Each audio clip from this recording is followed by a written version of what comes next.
Hello and welcome to another edition of the VST Roundup.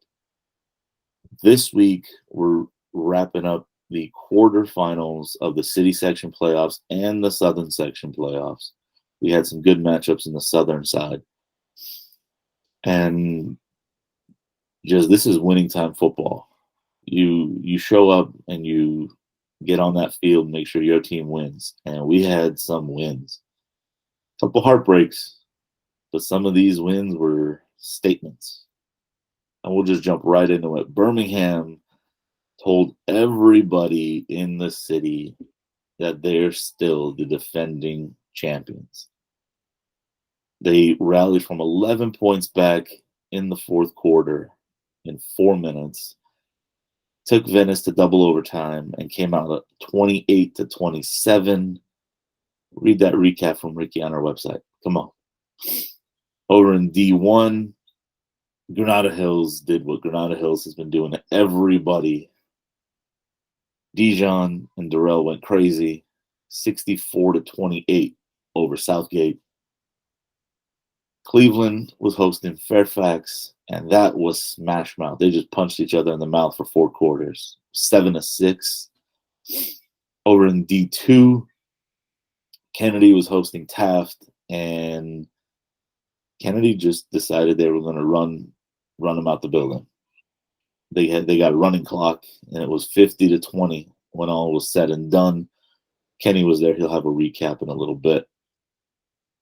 North Hollywood went into Marquez as a 5 versus a 4, and this was a heartbreak. They were up 3 scores in the fourth quarter, and Marquez found a way to get it back. And it was 42 for North Hollywood. They lost 45-42. That hurt. Panorama was hosting King Drew, and we know King Drew's done some crazy things this season as their first year with an 11-man program. But Panorama came out with a jump. This was our game of the week, and they never looked back. It was 31-14, Panorama over King Drew. In D3, Chatsworth actually had a little bit of a scare, just a little bit.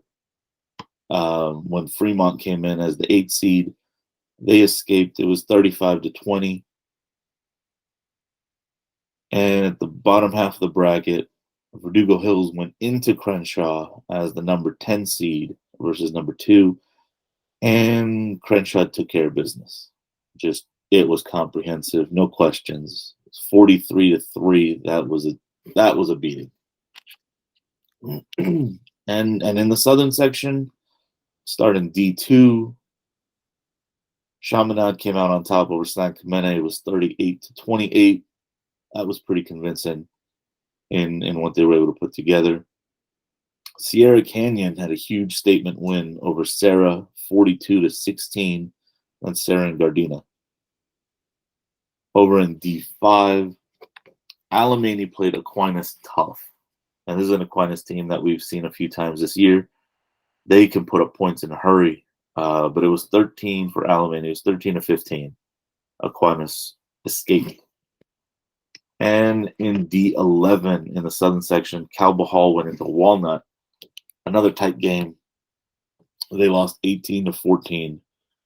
And, I mean, hats off to them. They had a really good season, as did Alemany. Can't forget to give them their flowers. They had a great season. But that's the recap, running through the scores real quick. Kenny, you had some notes. Yes. So starting in our neck of the woods in terms of what we got going on here in the city section, hats off to Birmingham. They continue to let everybody know that it doesn't matter where you see us until you beat us. We're the kings around here. Down 21-10 with under 5 minutes to go, rally to send the game to OT. That young quarterback is coming of age out there. And like I said, heading into the playoffs, you better beat him now, because I don't know if anybody's beating him the next 2 years. And what he's showing in the playoffs is that he is coming of age right now, and he might be able to take them all the way to the championship in his sophomore season. Game came down to credit to Venice. Venice went to put the hammer down because the game came down to a 2-point conversion in overtime. But Birmingham's defense held. They move on to take on Bannon next week. Um, what else can you say about Granada in terms of what they did to Southgate? 9 different players carried the ball for Granada, 495 on the ground, led by Dijon Stanley, 256 on 16 carries, 5 TDs. The boy was balling. He's always balling, and he's going to be tough to stop. Moving on to the other game in D1 in Cleveland and Fairfax, great defensive battle. I enjoyed. If you listen to me at all this year, you know how I feel about teams that just line up and knock the slobber out of each other. And that's what this game was for 4 quarters. Donovan Powell, late second quarter touchdown from Donovan Powell and a converted PAT ended up being the difference. But Daniel Guzman and Emmanuel Okalola led the team in tackles. Each of them had somewhere 13 or 14 tackles in this game. They're going to need to bring the wood like that next week when they run into Granada. Kennedy and Taft, up tempo, too fast, too furious. That's the new nickname I'm giving for Argot and Fuentes Gutierrez, because those boys were running that ball down their throat and doing it quickly, and Taft had no answers for it. So we'll get into that game a little bit more later. Marquez and NoHo, maybe the most heartbreaking game for any of our teams in the city section. Gibson and Burt went crazy. Had a combined 445 on the ground and 5 touchdowns between them. But a 24-point Marquez fourth quarter with a late fumble leading to a field goal is how NoHo ends up getting knocked out of the dance. A good season for them, a lot to build on there, but a tough way to go out. And Panorama handling business against King Drew. What else can you expect from Panorama at this point? The defense shines again. I know you're going to get into that later. They cruise into the semis.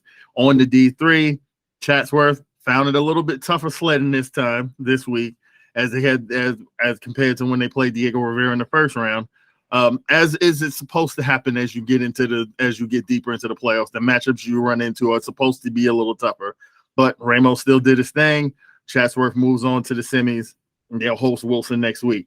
Tough, bitter end to the season for Verdugo Hills. It was up and down year, a lot of ups, but they showed that they had some fight down the stretch in the end of the season, but they ran into a team in Crenshaw that, quite frankly, in my opinion, that's a tough team to have to run into in the D3 playoffs. I watched that game. That did look like a D3 team. They were tough, and once they were able to kind of put the hammer down in the second half, that game became a boat race. And quick notes on the southern section: Chaminade, Sierra Canyon both won again, setting up potentially. Well, Sierra Canyon's got a rematch of their only league loss this year with Bishop Amat coming up. We'll get into that in the look ahead. But with both teams continuing to win, we might be headed towards Chaminade getting a chance to get their get back and potentially in the championship game against Sierra Canyon if those two teams can win this week coming up. And also note on Calabasas. Calabasas has been a real tricky team to kind of figure out who they are this year, because sometimes they look like they can hang with Mater Dei if you put them on the field talent for talent, but then there's times where they don't show up. But this is back-to-back really good performances for Calabasas in the playoffs. Look like they've got a shot to bring home a Southern Section championship themselves. And as for our brackets, going into this quarterfinal round, we still had 9 Valley representatives in the playoffs across the 4 city divisions. After Taft lost to Kennedy, the heartbreaking loss by NoHo, and the loss by Verdugo, we're down to 6 teams remaining across the 4 brackets. We still have Birmingham alive in the open. We've got Granada and Cleveland facing off in D1. We've got Kennedy and Panorama making the semis in D2, and Chatsworth is our lone representative left in D3. We've got one head-to-head matchup to look forward to in Granada and Cleveland, which guarantees us a Valley team in the D1 championship. If Kennedy and Panorama win, it guarantees an all-Valley D2 championship, and wins by Birmingham, Chatsworth, and either Kennedy or Panorama next week will guarantee at least one Valley team in each one of the championship games. So Birmingham good work versus Chatsworth. So we are our Valley. Our Valley team still looks strong. We still have plenty of representation going into the semifinal round, and good luck to our boys going forward. It would be amazing statement for Valley football if each one of those divisions in the city section had a representative in those championship games. So hopefully we get wins by Birmingham and Chatsworth, or either Kennedy or get Panorama, because we know we're getting one in D1 with that matchup between Granada and Cleveland. So we know we have representation there. But if we can get representation in all four, that kind of shows the city section that there is strength here in the Valley, and we do have good football teams split all over the place. So that concludes my notes for this quarterfinal week. I've got one note on the brackets before we move forward. We're kind of busted in a lot of what we've done. Oh God. Right? Yeah. We both had San Pedro in the final over Birmingham. Now we believe Birmingham's going to get there. We know we're going to have a Valley team in D1. I believe Panorama's getting there. And I think Kennedy's got a good chance. And that would be an interesting matchup in D2. And, you know, we both had Chatsworth and Crenshaw. Well, I had Chatsworth and Verdugo. That's a heartbreak. But you had Chatsworth and Crenshaw in the final. I had Chatsworth going over. So if our brackets hold in that sense, you know, we anticipated a Valley representative in all four, because as we continue to show when we cover these teams, the talent is there, and just trying to wake everybody up as we go. And we'll get deeper into that. And the only thing I have to add is, before any Birmingham people come after us, okay? Yes, we did not have Birmingham winning the championship, but we said it was because the quarterback was young. And like I just said just now, and like I said when we did our bracket breakdown, that was because I said if there was any year you were going to get them, you were going to get them this year, because you're not getting them next year. You're not getting them the next 2 years.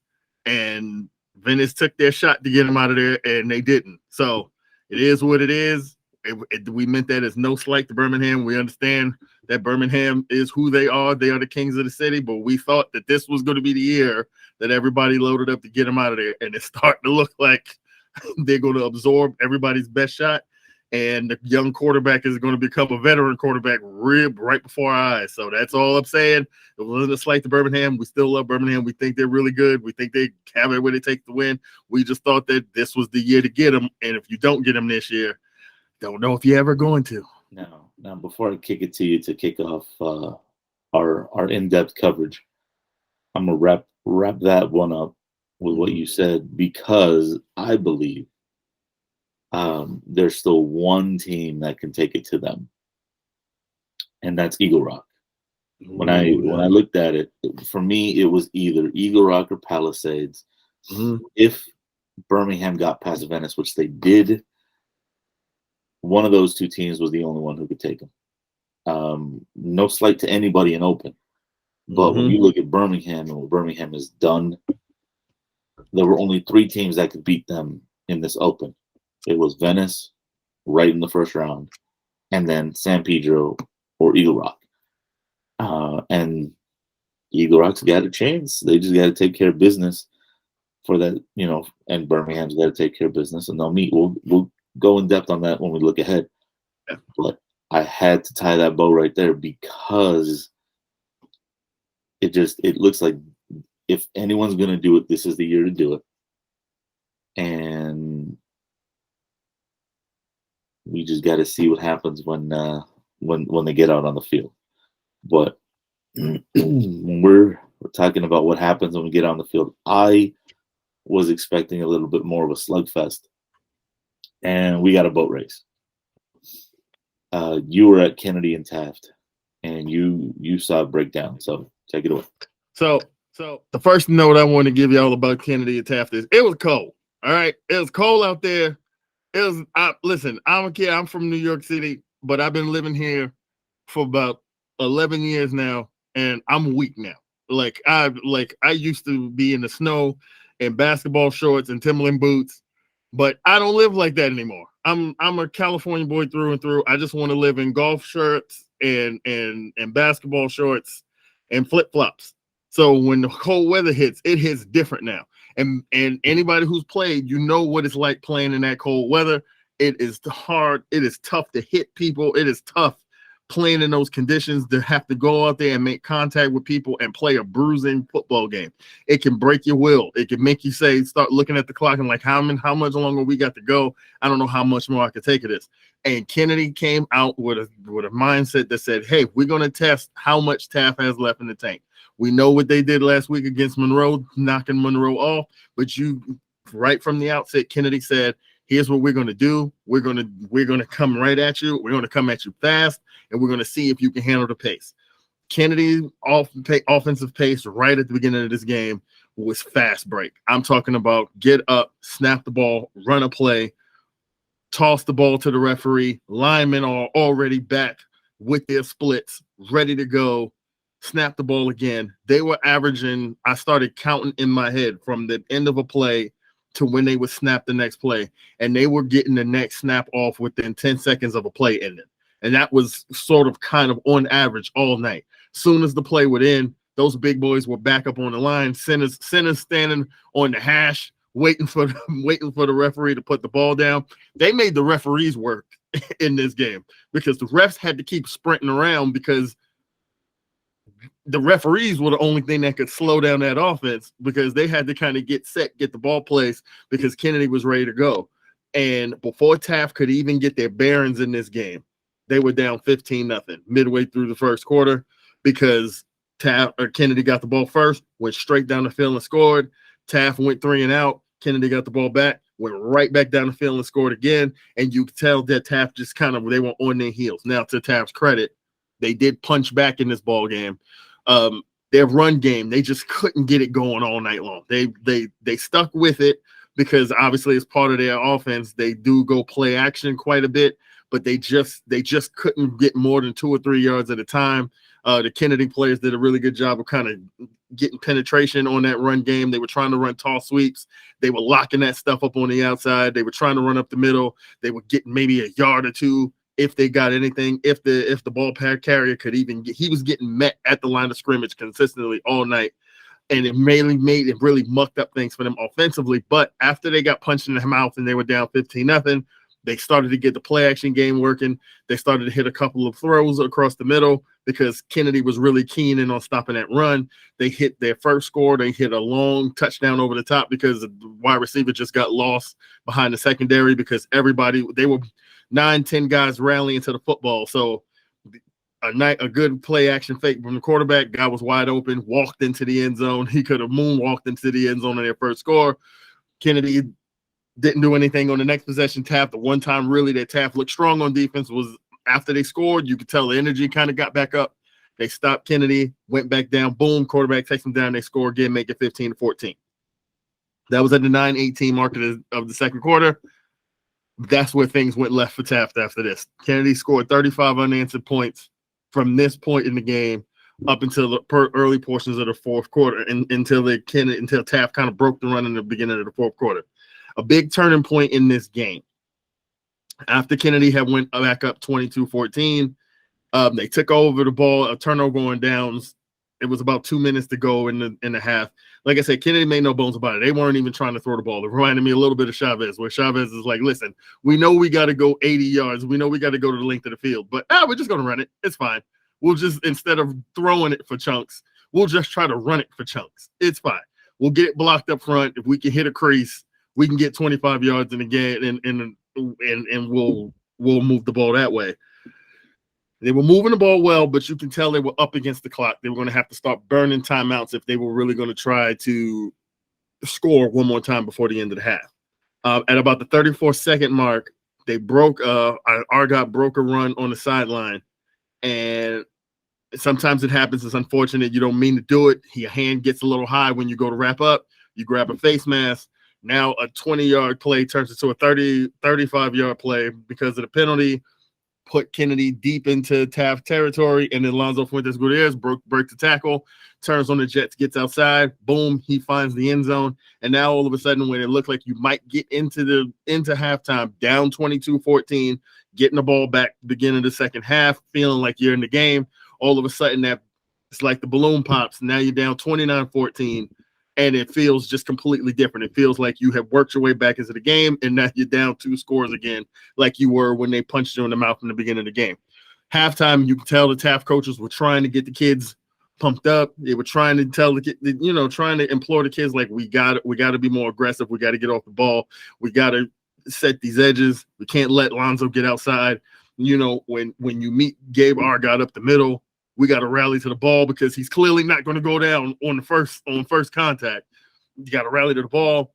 Kids seem like they were into it, but like me and you were texting at halftime, you just kind of felt like if Kennedy could put the hammer down, they could really put the game away. And in the third quarter, that's what they did. Taft, 3 consecutive 3-and-outs.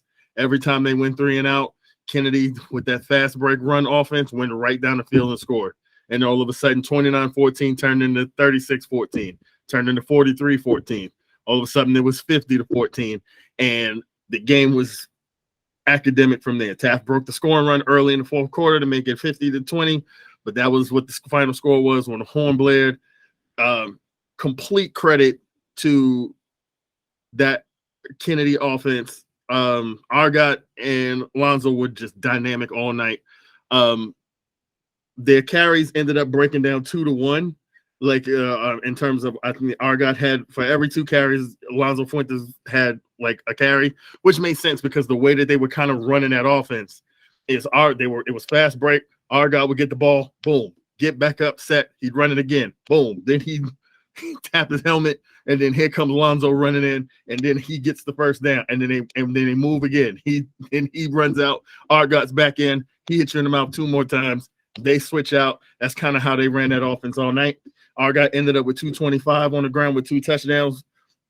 Lonzo, that's my boy. I've been pumping him all year. He's been playing wide out for them most of the year, but he's been getting his touches in the back, out of the backfield the last few games, and they haven't missed a beat. He had 4 touchdowns. Even their backup running back, Laxton, he even contributed 87 on the ground. So it was just a comprehensive thumping by this line, and credit to that O-line. I was talking to Fuentes Gutierrez after the game, and I asked him, I said, hey, tell me about your big boys up front. He said, it's just a product of our tempo. He's like, this is how we practice. And he was like, we are expected in practice to run plays every few seconds. When we get off the ball, it was like everything we do. You don't run on the field. You don't walk on the field.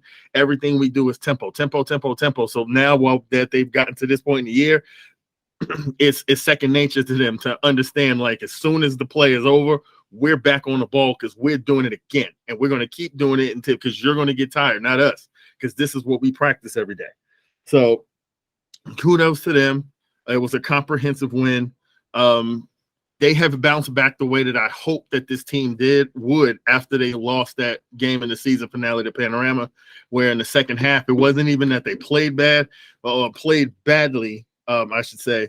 It was just that Panorama just kind of out-physical them and were just a little bit tougher than they were in short yardage situations. Panorama just kind of stifled and suffocated them, and they played a little bit conservative and just kind of punted the ball, and Panorama just never gave them an opportunity to get back into the game. You can tell that this coaching staff has just decided, like, okay, that's the last time we play a game that way where we're not on the front foot.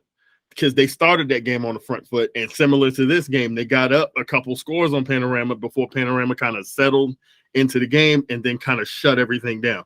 You can tell there's been a concerted effort these first 2 playoff games that we're going to be us. You have to play our style of play. You're going to have to deal with the fact that we are running, and we're running fast. That's why I've named it Too Fast, Too Furious. They got a 2-back system. They're going to run that play. They're going to run it again. They're going to run it again. And before you have a chance to sub in and out, before you have a chance to try to get your big boys off the field, they've already run 5 plays in a matter of 90 seconds. So kudos to them. I give them a great shot at Marquez next week just because of how they've been playing these first 2 games. Won't be easy, but it was a great comprehensive win by them this week. Yeah, no, that performance was really kind of a statement for them. Like, we're back to who we are. This is what we do. This is why. They had the big feature in the preseason. They had the talent. They got the coaching, and they put it together. They are putting it together week in and week out right now, literally at the time you're supposed to. You peak it come playoffs, and if you're not peaking come playoffs, you're gonna go home. And we only had two of us out and about because of the way the schedule worked out this week, and that leads us right into the game of the week. And we had circled this Panorama and King Drew because these two teams are making history week in and week out. King Drew's first year as an 11-man, and they came into this winning 5 in a row, going back into the season, and neither team had lost in September. So you're looking at this, something's going to give. One of these teams is going to break. And we've talked about that Panorama defense is one that's going to just lay the hammer down and take care of business. Well, they did that from the beginning. Now I'll take a second and do the first two drives kind of blow by blow. Panorama received the opening kickoff, and it was like, okay. In the last few weeks, they were slow out of the gate. And it took halftime to kind of rally the troops and be like, we're not going out like this. We need to play our brand of football. Well, they were playing Python football from the opening kick. Their go-to bell cow, Justin Pacheco, gave him the ball and was like, go. Opening drive, he had 52 of their 70 yards and capped it off with a 9-yard touchdown. So it was like, boom, we're not messing around this week. We're coming out. We're doing it. Offense is going to take care of what it needs to. And then the defense just had to step up and put in 48 minutes, which they usually do. But again, like we said, these last couple weeks, they were behind the 8-ball for most of it, first half-wise. And what does the defense do? They get the stop. It was 3 and out. Just boom, done. We're not messing around. They go down the field again, and Pacheco has a second touchdown. And now it's like, okay, let's keep this pressure going. Second, Panorama defensive kickoff pins them, King Drew, deep inside, and they get a safety. And now it's on. It's 17-0. They had the 2-point conversion after the second score because of an encroachment penalty. Took advantage of that. And then safety, 17-0. Capitalized on that with another touchdown. That was 24-0. And it was just on. But the funny thing is, after they made it 24-0, the mental mistakes crept in a little bit. And this is a team that's proud. This is a team that doesn't take anything. And first play after they made it 24-0, I'm not going to call out who it was, but the defensive back bites terribly on the quarterback bootleg with a receiver in the flat. Instead of staying with his man, he bites up to stop the short pass or the QB run, and his man is wide open. 65 yards, and now King Drew's got some momentum. They're feeling good. Hey, we got our big play, which is what they look for. And we're going to see what we can do. Well, very next kickoff, they mishandle the kickoff. And now they're pinned inside their own 5. They got to come out from here. Second play, give the ball to Pacheco, and he gets stripped in the crowd. Like, he runs into the pile, trying to push the pile, and next thing you know, King Drew comes up and they go, we got the football. And this is kind of where the defense is like, you're not getting anything. Incompletion on first down. Second down, they actually stand tall. The quarterback for King Drew, Jackson. And this kid is young. He's a sophomore. Keenan Jackson. He's got potential. So in a couple years, this team's going to be really good. But he bootlegs out. There's nowhere to throw the ball, and he runs. And the Panorama defense holds at the 3-yard line, inside the 3. And I was right there, and I was like, okay, that's going to bring up a big 3rd and 4th down right now. That was a hold. And now they go back 10 yards. And this is where the Panorama defense is like, we're eating. They pinned their ears back, and they forced Jackson to throw it out of bounds so he doesn't eat the sack. But this isn't the NFL. The ball didn't go forward. It didn't reach the line of scrimmage. There was nobody in the vicinity. So that's intentional grounding. Now he loses yards, and they lose it down. And it's something like 3rd and 4. It was like 3rd and 40 at that point. So they hold, get the punt, go into halftime. And I gotta say this because this was a rough one. We're talking about getting mentally kind of there. In the 3rd quarter, there's a moment where the Panorama quarterback, another sophomore, Keanu Kelly, he's in the pile, he's running through, and they're just trying to rip the ball out. Whistle blows, and they're still going. So he pushes off, swings his elbow, and says what you shouldn't say when you're in the heat of battle. Drops some choice words right next to the official, and he gets flagged for it. This was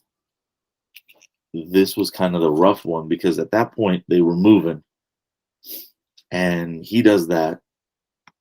His lineman is in a shoving match, and he throws the extra kind of punch. And now you've got back-to-back unsportsmanlike conduct penalties on the same play. Turned a good drive into, it was now 2nd and 40. So that ended there, but it really was kind of a moment of we're fighting, we're going. Just, he's young, so he's got to keep his brain in check. And coach told him, he's like, hey, I don't care what they're doing. I don't care what it is. You can be as physical as you want in that moment. Keep your mouth shut. And ultimately, he got back in and took care of what he needed to do. That 3rd quarter was scoreless, but only because they ran out of time. And then on the first play of the 4th quarter, Pacheco punched it in from 1 yard. And that was basically all she wrote. King Drew had one drive they actually put together methodically, and I expected that of a good team. They got punched in the mouth by a team that doesn't quit, and that was it there.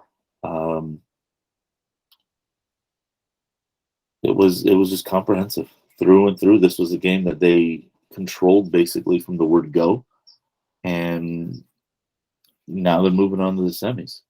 Yeah. The only thing I'll add to that is, like I said, it was indicative of what Panorama has been this year. Even when we were watching them from afar before we had a chance to get eyes on them, you would see the scores they would post up. You would see the things about the way this team was playing games, and once they would figure you out, They would just suffocate and snuff out anything you wanted to do. You have to have the ability for a team to beat Panorama, this rendition of Panorama this season.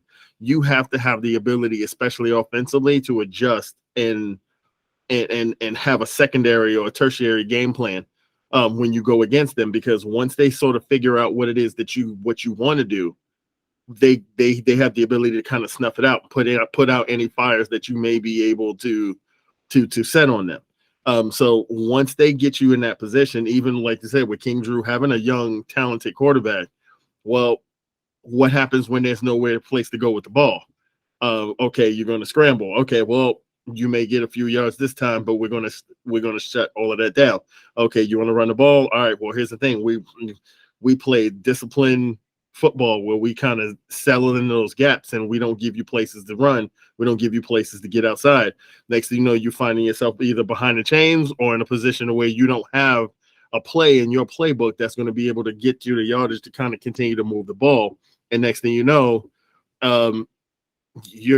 they've got the ball back, and we know what they're going to do offensively with that 1-2 punch. So the way Panorama has kind of, lived up to their moniker of being the Pythons this year, where they just slowly sort of squeeze out anything that you might be able to do. And then you find yourself stuck against this team. And then now you're playing against the clock and you're playing against the scoreboard, and they're every bit I think now what they have 11 wins now on the year. They're every bit of a team that has 11 wins. They don't have 11 wins by accident.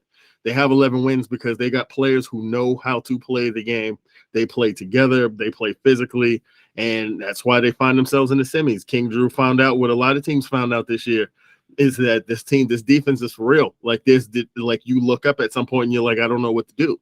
I think back to what Cassidy said after that game when they played them at the end of the regular season. And he was just like, man, the rumors out that they're a disciplined bunch, but my goodness, we just couldn't do anything in the second half. So, and then and what makes it worse is don't let them get up like that on you 17, 24 points. You got no shot. Like you're not going to have a chance. So good on them. Like I said, they look like a strong bet to be playing for that D2 championship right now. Like going on the road, the bell is going to be tough, but defense travels. That's the old adage, and that's what Panorama's got. And defense for days, and when they get up, then they're not just giving the ball to Pacheco. Kennedy is running the ball.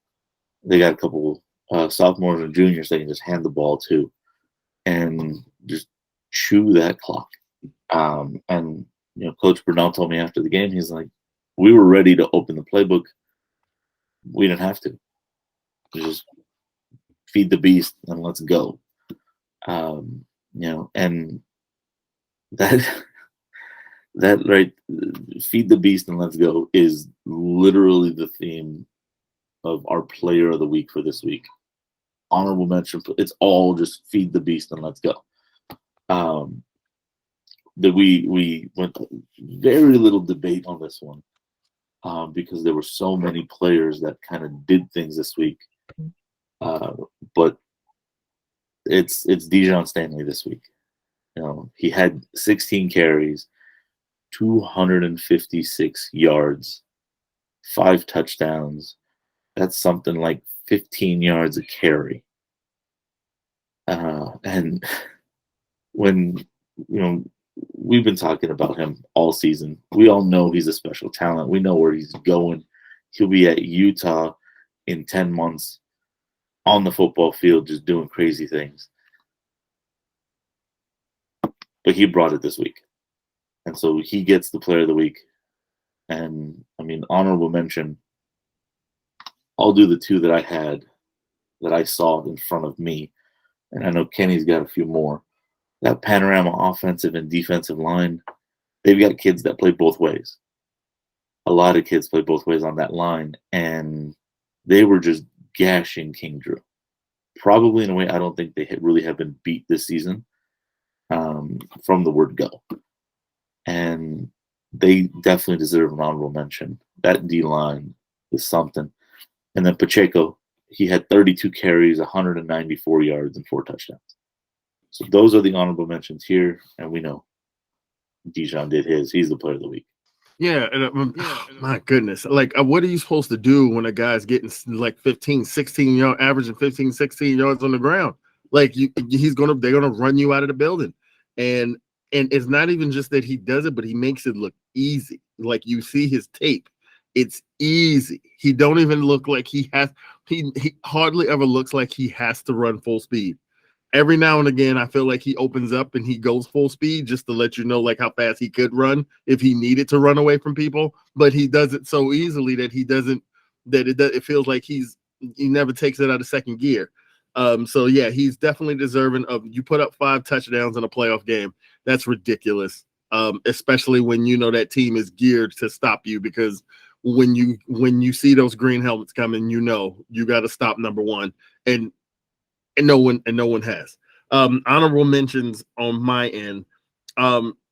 It was a tough way to go out, losing a close game like it was for the North Hollywood Huskies. But it's our last chance to kind of mention these 2 young men this year and what they have been doing for the Huskies all season long. And it was no different in this playoff game.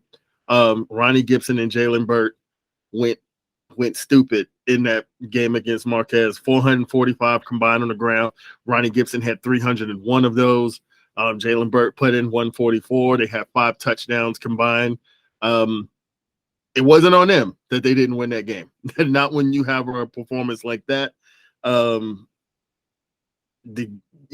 team gave up 45, 24 in the fourth quarter. You can't really put that on those 2 running backs. They did their job. And 445 and 5 touchdowns is nothing to sneeze at. And also, I want to give honorable mention to the backs from the game that I went to. Too Fast, Too Furious over there. Lonzo Fuentes and Gabe Argott couldn't be more different in terms of their approaches to running the football. Argott wants to hit you in the mouth and knock your helmet off your head if he can. And Lonzo wants to make it look pretty when he's breaking your ankles and kind of running by you. But either way, it was effective. Also, honorable mention to that O-line, because they're not the biggest O-line, but it almost plays to their advantage because they are very agile across that front. They hold their blocks well. Taft just couldn't get off of those blocks all night, and that line just kept lining up. And I think maybe, if I'm remembering correctly, they may have had 1 false start in a 4-quarter game in which they ran the ball 50 or 60 times, running fast paced the entire time. No holding calls, completely sound and disciplined along that old offensive front. And the same thing with them. They got a lot of guys that play both ways. Taft couldn't run the ball to save their lives the whole night. So Lonzo, Gabe, and that O-line, D-line combination for Kennedy, they also get honorable mentions for player of the week this week. Also, one more, just to throw them in there. Those 2, Daniel Guzman and Emmanuel Okalola for Cleveland. Those 2 kids combined had about 26 tackles against Fairfax. They were psychos out there. They're like, at whatever happened this week at practice with Gunny, with them giving up that 41 to Lincoln, they got all of that corrected this week and made a complete 180 on the defensive end and those 2 young men kind of led the charge. Corey Hall had some tackles, but he didn't have to stick his nose in there because those guys were handling business up front against that Fairfax front, and they did a good job kind of controlling Fairfax's quarterback, because that Malik Keels is a beast, and if you lose sight of that kid when he gets outside the pocket, he can kill you and burn you. He burnt him for 1 touchdown, but that's all he got that whole night, because that defensive front and those 2 linebackers kind of controlled the game. So they get an honorable mention as well. And right before we move on to the next, I want to say, we said it last week that these teams are going to have to take care of business in certain ways. We said Cleveland was going to have to clean up that 40-point effort. We were outright saying that North Hollywood needed Ronnie Gibson and Jalen Burt to do it again, and they did it again. It's just that defense, it hurts. I mean, they kind of imploded in that 4th quarter, and that took that out of the way, and we knew Kennedy was going to come in refocused and ready to put a hurting and move on. So that's exciting with, wrapping up that honorable mention and all these kids just doing crazy things. And I'll tell you what, next week's going to be harder when we try to put together our player of the week and our honorable mention, because I expect all of these kids to go off again. Mm-hmm.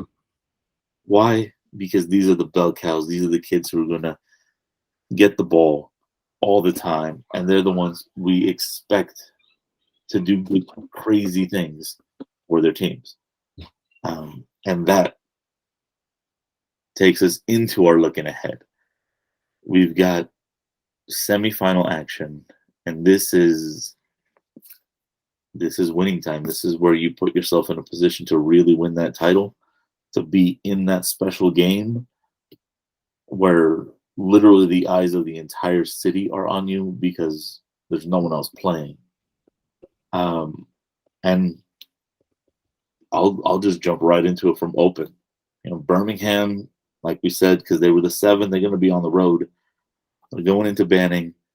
No slight against Banning. I just don't think Banning has what it takes to take down Birmingham. I don't. The way they've been putting it together, I really believe Birmingham takes this. I don't feel it's going to be as close as the Venice game at all. In D1, Cleveland is the 5 seed. They're going to Granada. This is our Valley matchup. I'm confident, and we talked about this earlier, this is going to be our game of the week. This is the one we're going to throw all our marbles in. This is it. I'm confident that Gunny is going to have this team ready to try to shut down the Stanleys. The last time they played, it wasn't close. I mean, Corey Hall showed out, but the Stanleys ran all over the rest of that defense. And so this matchup is our game of the week. This is going to be the big one in D1. It's going to guarantee us a team in the final. I think that Jarrell Stanley is going to be our player of the week next week after we gave it to Dijon this week, because they love to go tit for tat for each other. I wouldn't be surprised. A little bit of one-upsmanship between those two. Yeah, it happens. It happens every week on the sideline. And Dijon actually kind of hinted at it earlier in the season when he's like, "I'm not going anywhere. I'm still here." Darrell can think he's 1B to my 1A, but I'm the guy. He kind of hints at that, and he's like, "No, I'm still the guy. Until I graduate and I go to Utah, I'm the guy." So it's going to be interesting because Darrell wants to put his stamp on this, and they love a good back and forth, those two. Mm-hmm. Because while Dijon is saying that, Darrell is usually standing behind him like, he's not the guy. I'm the guy. He's my older cousin. I'll defer, but he knows. He knows. He knows what happened because he told I forgot who he was telling, but they will argue about who can win in a foot race, and Dijon is like, stop, and he's like, it's not that you're not that much faster than me. So this is like they love each other. It's a friendly rivalry, but this is what has kind of driven them since they were kids playing in the Valley Rush organization. Like, anything you can do, I want to try to do it too. And while they're doing that, they're making life hell for anybody they play against. And that Cleveland defensive front is going to have to find a way to do something. We said it in our prep for this. The only 2 teams that really kind of made Granada grind in league was El Camino and Birmingham. And El Camino, even though they lost pretty handily, when you look at the scoreboard, they were forcing Dijon and Darrell to a lot of small yardage runs, and then pop, they break one. And the whole idea is if you can hold them for 3 downs, then you got a chance. But that's the challenge, and Cleveland's got to be ready for that. And then in D2, we got 2 road games. Kennedy goes on the road to Marquez. And if they bring this up tempo for 4 quarters, just like they did against Taft, I don't know how Marquez does anything against this. Mainly because Marquez barely got past North Hollywood. North Hollywood had to implode for Marquez to get this win. And I don't see Kennedy imploding at all. You know, and I mean, North Hollywood had a great season. And they're young, they were undersized. And I mean, when you're young, sometimes it happens. So Marquez will be hosting Kennedy. And then Panorama goes into Bell, and this is the number 3 and number 2 seeds. So this is I can see this being a bit of a slugfest, but it's gonna be kind of close. And Coach Bernal was telling me he was ready for either of the 2 teams, Bell or Santee. They played Santee tough early in the season, and he said they matched up really well with Santee. So it was going to be interesting to see what Bell brings on tape so they can get ready. And I mean, at this point, I don't doubt Bernal at all. He's going to have this team ready to go. They're going to have every option at their disposal.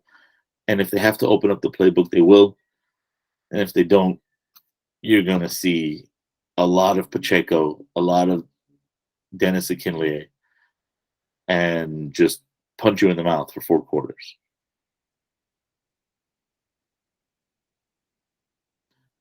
And then in D3,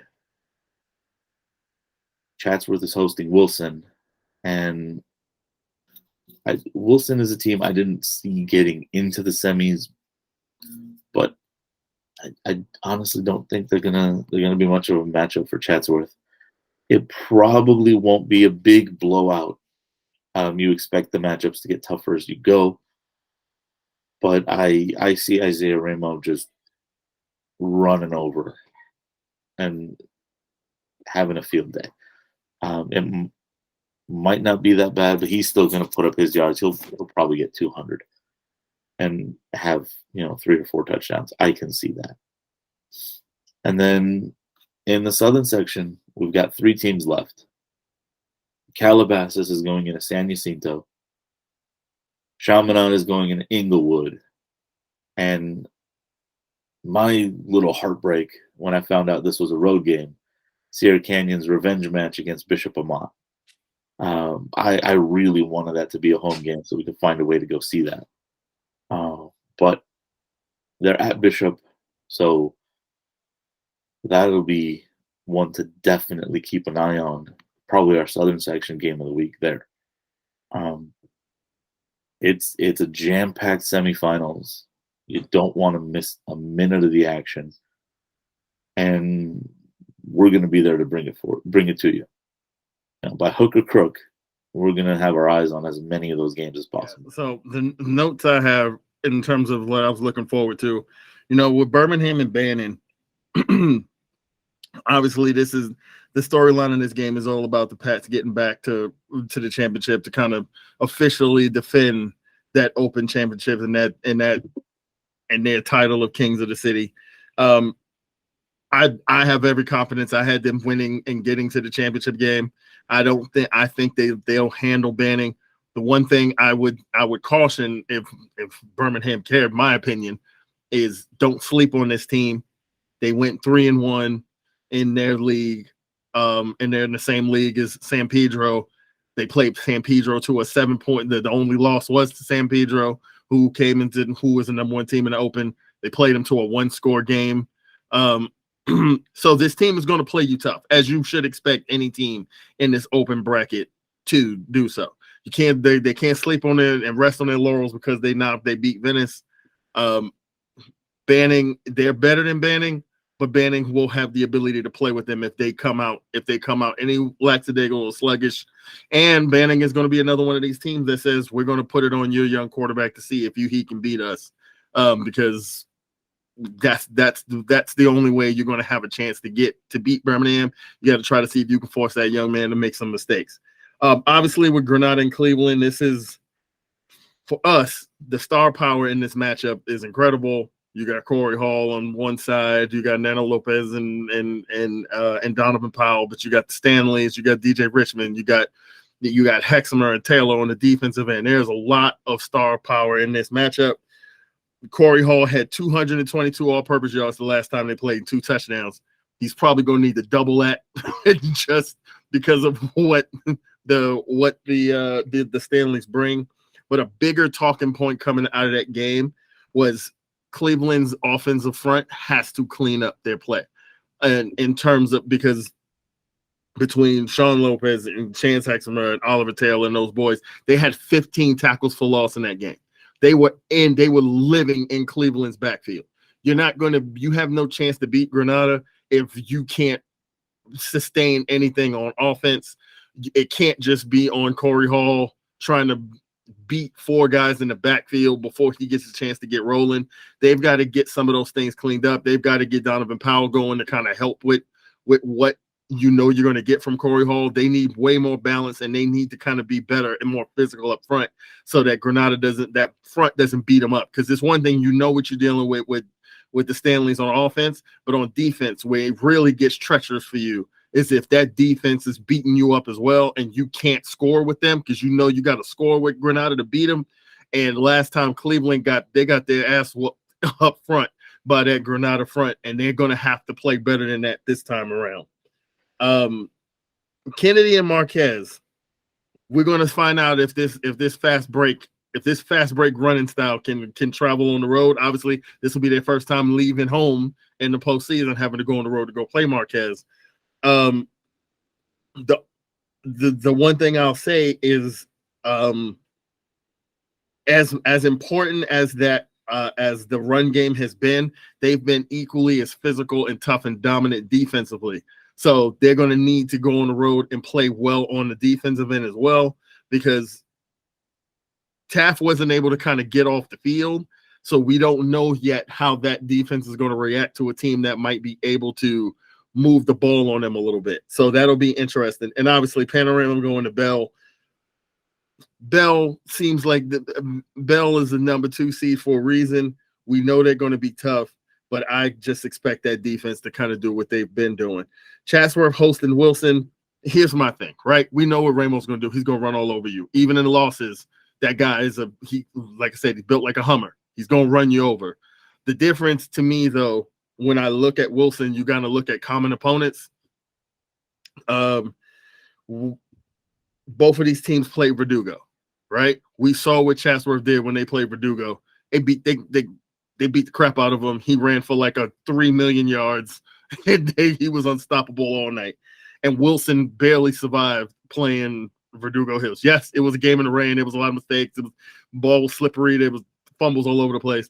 But when you look at how those 2 teams played against Verdugo, common sense would almost tell me you struggled against this team. We blew them out.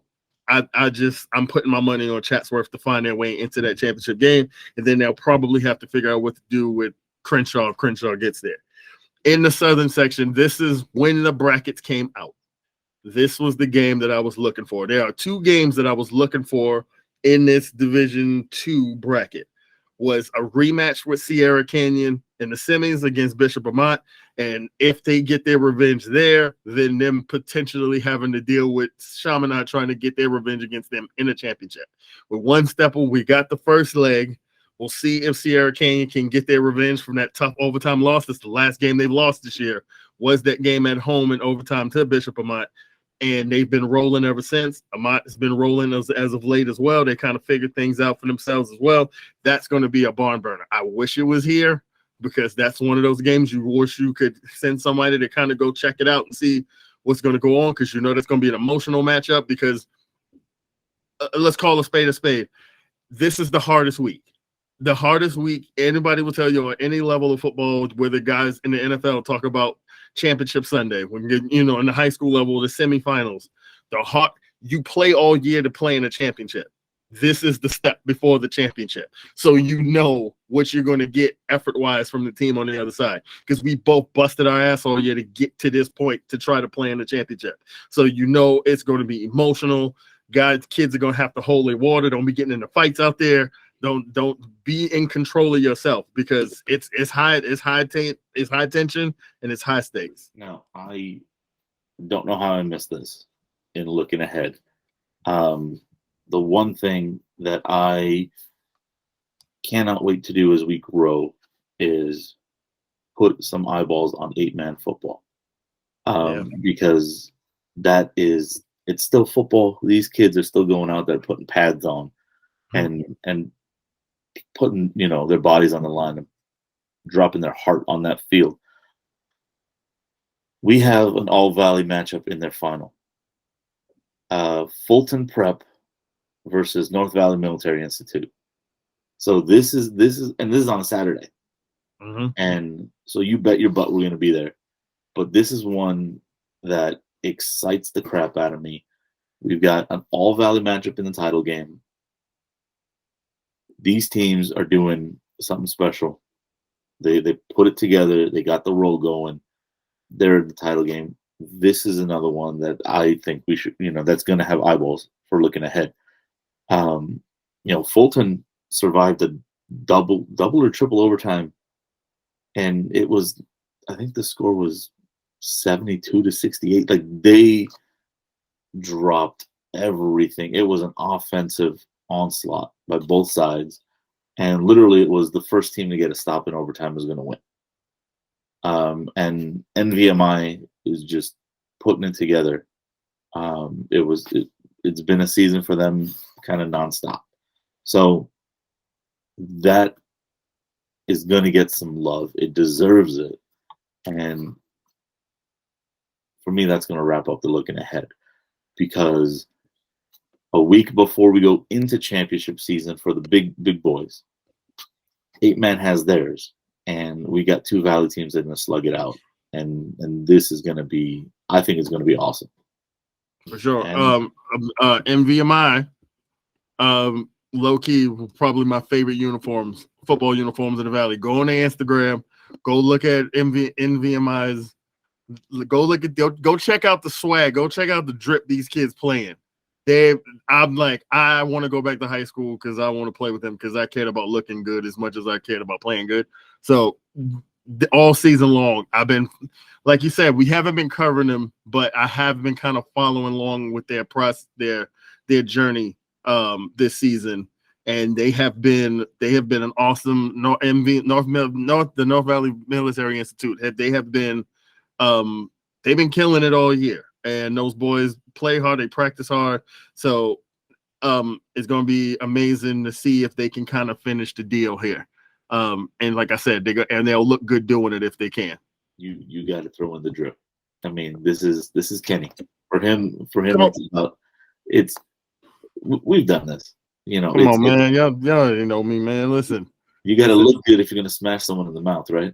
Come on. You got to look the part. Listen, what's the point of an 80-yard touchdown running down the field if you ain't got a towel hanging from the back? You looking like Tails from Sonic the Hedgehog while you piecing out on dudes when you going by. You got to look the part, man. You got to look the part, because there's 2 ways to do it. You either got to look as drippy as possible, or you got to go to Gabe Argott route and scare the hell out of everybody with no gloves in 40-degree weather with nothing on your arms, and you just coming out there looking like, yeah, I'm just more man than everybody else. Literally playing like a Viking. Yeah, exactly. All biceps, all forearms, nothing on, like, or you like my boy Lonzo, who got on like two shirts, different gloves every week. Listen, you drip out. Listen, football is a hard game to play. Why not look good while you're doing it? That's all I'm saying. No hate on the drip. I mean, if that's your style, that's your style. If you're going to be a caveman like Argott, you're going to be a caveman. You're going to beat some people up. But that's what we do. This is why we do what we do. So we can put some shine on these kids. We can talk about them looking like drip gods. We can talk them looking like Viking warriors. We can talk about them dominating on the football field, putting up 200, 300, 400 yards when no one can stop them. Finding the end zone 3, 4, 5, 6 times. all season it's been happening, and now we're going into the semis.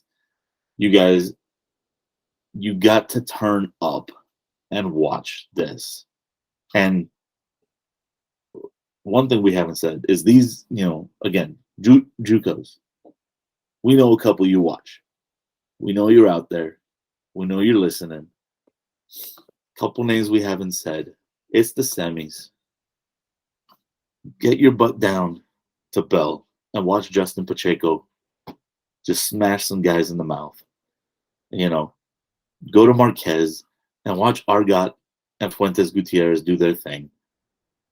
Because that's who we got left in terms of the people that we haven't been shining and saying, go watch these kids. Because they are special talents. They're doing special things. And if you can get them for a year and tell them that they can shine out for you and then maybe jump somewhere else, do it. Do it. These kids deserve the love. We're showering them with it every week. Get out there, and parents, friends, families, fill these damn stands. Go see them, man. It's the semis. Come out, show out. Make some noise. This is the time, man. Don't stay home. These kids have been at this. All the kids that are still playing, they've been at this since it was 100-degree weather, 2-a-days in end of July, when since it was literally forest fires around the fields. Some forest fires out there, getting games taken away, getting games dropped into their schedule. Some kids have been playing, ain't had a bye week since week 2 or 3. They out there pounding away, working for a dream. So if you can go watch these kids, go support them, go show them love, and make sure you paying attention to these kids, because they've been working their butts off. It takes a lot of work to get to the semis of whatever division playoff you in. There's a lot of work that goes into it that you don't even think about, from film study to getting up weight room before going to class during the week, and all those sorts of things that kind of go into it. Getting treatment, having to play through stuff, playing through. We know players, not to put anybody's business out there, because we don't want nobody coming at us like, yo, don't tell anybody we got injuries, but you got kids, prominent kids, playing through ankles and playing through banged up knees and playing through all sorts of nicks, because it means that much to them to be there for their teammates and try to achieve something. Some of these kids, like I said, look at Kennedy, their first time playing in a semi since Will and Carlton were freshmen at ULA on the Fresh Prince. That's the last time they were in the semifinals. The Fresh Prince wasn't reruns. These kids wasn't even alive when the Fresh Prince was in first run episodes. Like that. That's the last time this school's been in the semi. So go show them love. Go support them. Make the trip out to Marquez if you can. Support our Valley kids out on the road, and support our Valley kids that's playing at home. Like all you Cleveland people, I know. Listen, I know the Cleveland people gonna show up at Granada Hills this week. I know they're going to. And we know how Granada does. That's going to be a lively atmosphere. I know Kayla's going to have a blast out there. But I want to wear earplugs. It better be so loud in there. Exactly. So just make sure y'all show up and show these kids some love. Because that's why we're doing this, because we want to make sure that these kids understand that there are people who are watching and rooting and supporting them and wanting to see them get as far as they can. And yeah, we hope everybody supports it, does the same. And Kenny loves getting shouted out in person. So if you see him at any of these games, make sure you go say hi. Yeah. Come. I have no problem with people coming to tell me about my geniusness, because I listen. I ain't been wrong yet. You know what I'm saying? So. And even if I was, I'm not gonna admit it. So but still, come show your boy some love. You see me out here, because I enjoy doing this. It's a blast for me. The rewarding this is making sure that I'm these people know that they love and appreciate it, and then we out here and we putting in the work to make sure these kids got reels and make sure these kids got stories written about them, because that's my love of this. My love of this is telling the stories that other people aren't. That's our motto. That's why we're doing this. So yeah, show your boy some love. And show some love on this podcast. Make sure you leaving a like. Make sure you subscribing, hit the bell for notifications so you know when these go up, so you know when we talking about your kids, and tell everybody about us. Tell everybody to come and listen in, and it's not going to, and the train ain't going to stop. Let's mention this right now before we get out of here. Just because football season is wrapping up, this thing is going to keep rolling. When basketball starts, when soccer starts, and the winter sports without, we still going to be out here. We just going to switch gears. We going to move, and my geniusity is just going to move the basketball and the girls basketball that I'm covering this year, because I'm going to be out here. You're going to see me in the gym. You're going to see the big guy in the corner with his little camera and his little tiny little notebook. I might look funny with my little tiny notebook, but I'm going to be out there, and I'm watching all these games. I'm going to be everywhere. I'm hawking the whole valley. You might see me at Soch's. You might see me at Vaughn. You might see me at Canoga. You might see me at Cleveland. I'm going to be everywhere because this is what I do. This is what I love to do. So make sure you tune in. Make sure you listening out, because this ain't going to stop. We just going to keep it rolling and love up more of these kids and put more of these kids on. We just going to switch to a different sport. Hoping that some of these kids that's playing one sport going to be playing that sport. We're going to be double talking about them. So y'all just stay tuned. We got more of this coming. So just make sure y'all support us, like, subscribe, comment, do all of that, do all of the above. And make sure y'all following us on social media too. VST Media on Instagram. Follow your boy, Kenny VST. I'm on Instagram. I'm on Twitter. I'm talking a bunch of nonsense. I might be talking about your kids. I might be talking about the Mets. I might be talking about all kinds of stuff. It don't even matter. Just follow your boy anyway. I'm talking about it all. And make sure you following everything we do. Make sure you following us on social media. Go read our stories. Go look at Kaylee's sick reels on Instagram. Y'all see them. Them things is incredible. They're crazy. So, like I'm saying, just follow us. We making moves out here. We get bigger by the day. We getting more eyes on us, and because people are starting to understand that we out here when other people ain't. So, yeah, that's all I got to say. I know I went on a rant, but it's important that y'all understand that we out here doing what we doing. Y'all need to follow us. You need to tell your mama about us. You need to tell your auntie about us. You need to tell everybody. Go tell your teachers. Go tell your administrators. Make sure the ADs know they need to come follow us, because we're going to talk to them and we're going to get more information about these kids, and we're going to make sure we put on for everybody. Tell everybody. Tell your friends. Tell your classmates. Tell the classmates you don't like. Tell people, everybody. Tell everybody. I don't care. Tell people in the grocery store. I don't know. Tell your neighbor. They got a kid that go to school somewhere, or maybe they used to. Everybody went to high school somewhere. Tell them to follow us. That's it. That's all I got to say. Yeah, I'm damn near speechless. Now, the one last thing I gotta say is I don't want to hear from anybody, oh, it's too cold. Kickoff is gonna be 54 degrees. Get yourself a fleece blanket. Get yourself something to sit on. Mm-hmm. Get out there, support these kids, because we're gonna be freezing our butts off standing on the field. Man, I was at Kennedy wearing basketball shorts. You ain't got no excuse. I had administrators walking up to me like, "Are you crazy? Where your pants at?" I don't need pants. Did you have Timberlands on too? I should have. I might. Championship game, I might break out the Timbs. You never know. Oh my god! But it don't matter. I'm out there on the field in basketball shorts. You ain't got no excuse. Go sit on that blanket and watch the kids. And with that, we love you guys. Lots of love. Keep spreading the love, y'all. And we'll see you all next week. Peace.